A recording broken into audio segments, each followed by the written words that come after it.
the desert planet of Tatooine, a forgotten world on the edge of civilized space.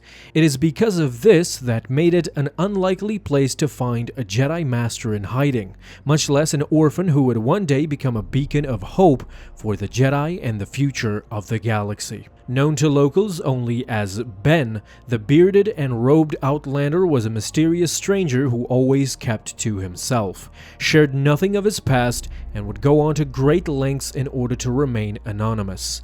When Star Wars first came out, the audience did not find out that Obi Wan and Ben are one and the same until this scene. Ben Kenobi? Boy, am I glad to see you.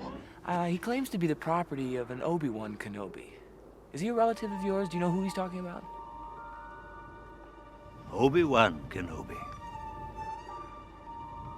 Obi Wan. Now that's a name I've not heard in a long time. A long time. I think my uncle knows him. He said he was dead. Oh, he's not dead. Not yet. Well, you know him. Well, of course I know him. He's me.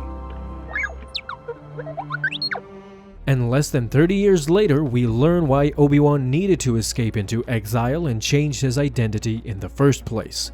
But exactly how and why did Obi-Wan decide to choose the name Ben for his new hidden identity? To answer this, we first must go back to when a young Obi-Wan Kenobi was still a Padawan to Qui-Gon Jinn. It is during that time that Obi-Wan was tasked with protecting Duchess Satine Kryze. They spent most of their time running away from bounty hunters who were trying to assassinate the Duchess, never knowing what awaited them next. This led to them having a close relationship and eventually developing feelings for one another.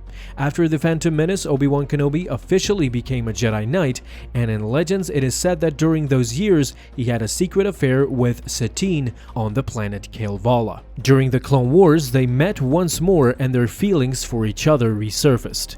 However, they both were in agreement that this can't go on and that they should focus on their mutual responsibilities as peacekeepers. During those times they spent hiding, Satine gave Obi-Wan the nickname Ben, and she continued to call him by this name during their secret meetings. In the novel Kenobi, published in 2013, it is outlined that as Obi-Wan retreated into exile on Tatooine some years later, he chose the name Ben Kenobi for himself due to Satine calling him that in private, and he went as far as to admit that he very much liked and enjoyed being called by that name. Alright Star Wars fans, that is it for today. Thank you so much for watching this video, and if you liked it, feel free to leave a thumbs up down below, subscribe if you haven't already, and don't miss out on any of my future videos that I will post on this channel.